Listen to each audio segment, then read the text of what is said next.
Hey, what's up guys? So about a year ago, we finished rebuilding our Raptor. I bought a Raptor at auction. It's salvaged, wrecked. A guy fell asleep, hit a tree, but I saw some cool things in it. It's got a Roush supercharger. It puts out like 600 horsepower, and it's got upgraded Fox suspension. So I picked it up, we rebuilt it, and I've been using it for the last year. And now I want to give you guys a review on what it's like to own a salvaged Raptor and use it for a year, the shortcomings, what it's like to have a supercharged one versus a regular one, and all the good stuff and some of the bad stuff. Do we have an intro for this channel yet? I guess we don't say stay tuned. But here we go, we're going on a camping trip. Yesterday we kind of finished paint prepping Kyle's car, and tomorrow we're gonna paint it. But first we're taking a quick break to go camping, and I need to pick up some supplies from the shop.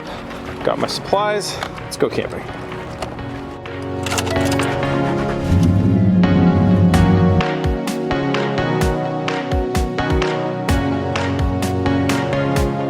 Camping trip is actually our first outing that we've gone on, besides going on our boat, since COVID hit back in, what, March? But we didn't really go out much before March either because we were working a lot, so it's fun to get out of the house. While we're just highway cruising, let's talk about the biggest downfall of having a supercharged Raptor. It's got to be the fuel efficiency and the type of fuel that you have to use. This truck only takes premium, and with the supercharger, we get consistently at all times 10.8 miles to the gallon. 10.8 miles in the city, 10.8 miles on the highway. It always seems to very quickly average out to 10.8 miles to the gallon. So gas, the cost of gas over driving a normal F-150 gets up there pretty fast. One upside is it doesn't really get much worse when we're towing. It doesn't even get noticeably worse when we're towing. So that's kind of good. But a Raptor, what we've learned, we've towed cars to and from California, so we've probably towed about 5,000 miles or more with a single car trailer with this vehicle, and it's not good at towing. A Raptor's not a good choice for towing, and adding on the supercharger and the suspension makes it even worse on top of worse. So even when we're towing a lightweight sports car in a single car trailer, sometimes when we're going up hills we get a little bit of pinging or detonation because the supercharger is basically compressing the air in the cylinder and it's exploding early, so it's not good on the engine. It's a sign that the engine's being pushed too hard, which is scary because we don't want to blow the engine up. And that's only with one vehicle. So it's supposed to have an 8,000 pound towing capacity, but once you add the supercharger and the suspension changes that we have, it's not great.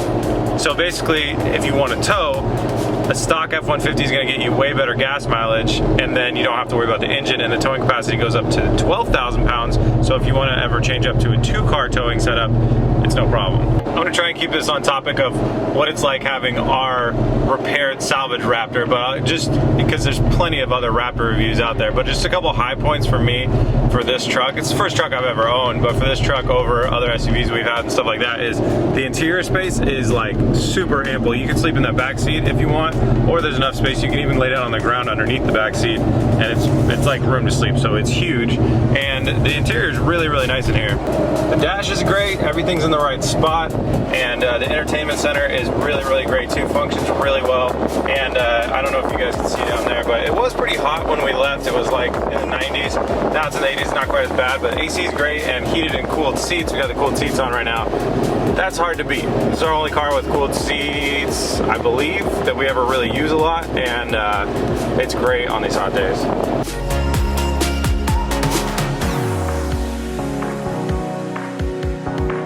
This truck was originally crashed. I actually was able to communicate with the owner. The guy just had a newborn baby. He was working long hours, obviously awake long hours, and he went to go to the store to get some diapers for his baby, and he fell asleep while on the road and veered off the road that way and caught a tree with that front right wheel, which damaged the frame of the vehicle, which we kind of did the best repair that we could, and then you know, all the control arms and stuff, they connected the wheel up, that all got smashed, the fender got smashed and stuff like that. So it really wasn't a super hard repair for us to do. So how does it work after it's repaired? The fact is it is a salvage vehicle, so what does that mean and how does that affect us? Nothing really much. Honestly, I did like a backyard alignment, and you can see the wheel's not perfectly straight when we're trying to drive straight, and that's because I've never taken it to the alignment shop because I just don't care. So that's one small thing that's off. And the other really minor thing that I honestly don't care care about is that if you let go of the wheel, it slowly pulls to the right. So I don't know if you guys can see that, but it'll like slowly drift off to the right. And again, that's just an alignment thing, and I've been too lazy to take it to an alignment shop and get that dialed in. Once that gets dialed in though, it'd be just like normal. So for us, the fact that it was salvaged after we did the repairs doesn't really have any lasting negatives on the vehicle, other than the fact that it's on the title and it lowers the value of the vehicle a little bit.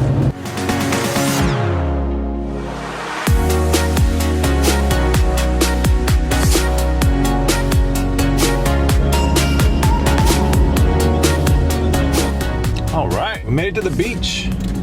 It's time to hit up the brewery, get a couple beers to go, and then we'll go drive down on the beach. If I can find a parking spot. Oh, one right there. One bad thing about Raptor, it's extra huge, so it's very hard to park. It's always a bit of a tight fit. It took forever. See, normally we just walk into the place and then buy our beer. And now they have this new crazy line system where they mix beer and to-go food orders together. So if you just want to buy a beer, you got to wait in line around a bunch of people. I don't think it's any faster. It's definitely not faster. I don't think it's any safer at all. Anyways, let's drive onto the beach. Well, that kind of complicates things. No driving on the beach today.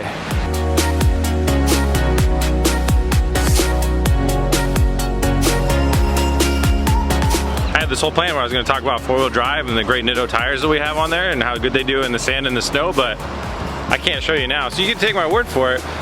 We've taken it to the snow a lot and the sand a little, and it does fantastic in both. So that's good. I don't think I'll ever have a truck that doesn't have four-wheel drive. Gotta have that if I'm gonna have a truck. We made it out onto the beach and had a beer, and it was a good time, and now it's time to set up camp. We're here at our camping spot. I was planning on doing a truck bed tent thing. We'd never tried it out before, but the truck is a little bit sideways. I think we're gonna have to go with a traditional tent. Traditional.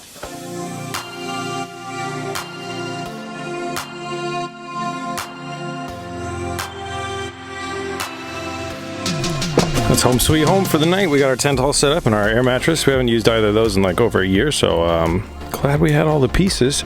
And we got our dinner tonight, which is kind of a joke. Kyle says everywhere you go, you gotta try the Reuben. So I bought a Reuben, and then we're doing hot dogs, marshmallows, candy, chips.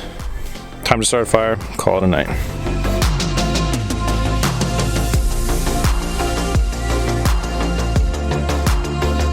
So camping was really fun, but it's not the next morning, it's actually the day after. And since we're just filming some behind the build stuff, I might as well key you into what happened. So I get migraines a lot. Nobody really knows this that doesn't work with me, but I get like crippling migraines somewhat frequently, sometimes 4 or 5 times a month. And sometimes I earn them and I deserve them and I do things that I know are gonna give me a migraine, but sometimes they just come out of the blue, and that's what happened. So I woke up the next morning at like 5 or 6 a.m. and I could feel I had a bad migraine coming on. So we packed up camp pretty early, threw everything in the truck, just hauled ass home so I could get to my medicine and get in bed, because basically sleeping and medicine is the only thing that helps. So that's a little background on me. I've had migraines like that for the last 10 years or something like that. I take preventative medicine once a month. I take an injection, a shot, costs a ton of money to try and help, and it doesn't always help. And then if it gets bad, sometimes it gets really bad. So sometimes when you guys think, oh, like he's not working or there's no episode coming out, sometimes I'm just sick with a migraine. And sometimes they last multiple days. It's a really weird thing. Doctors don't know why it happens, and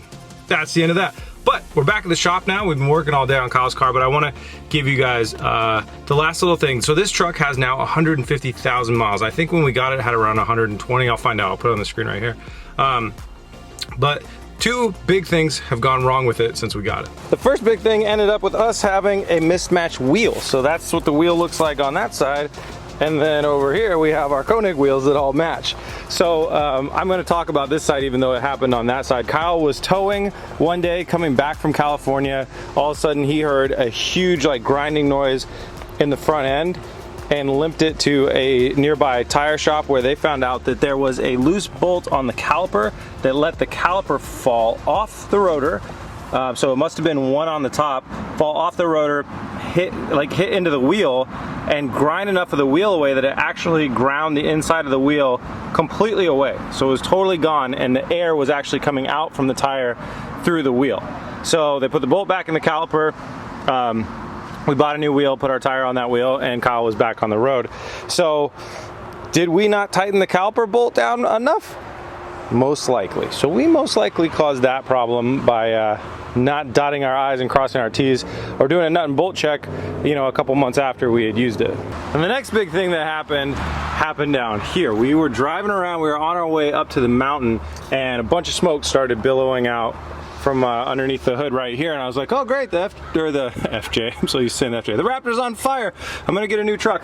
The AC condenser, the AC unit, had broken a weird way, and it just like completely spun apart its insides, or maybe spun apart the clutch. We're not really sure what it did, but it smoked a lot, and then it just stopped smoking, and we went on our way, and the AC was broken from that point on. Then several weeks later, so that was in the middle of winter, we didn't really need it. Several months later, while we were on a trip, which has been filmed, and we did it a long time ago, before COVID, so maybe back in January or February, on this trip, the AC condenser or compressor actually eventually like completely seized and locked the belt. And you guys will see that happen in an episode later on, and we had to, in a hotel parking lot, swap out the AC compressor, and it was really not easy and really not fun. But we got that back on, so now we have AC again and a new AC compressor.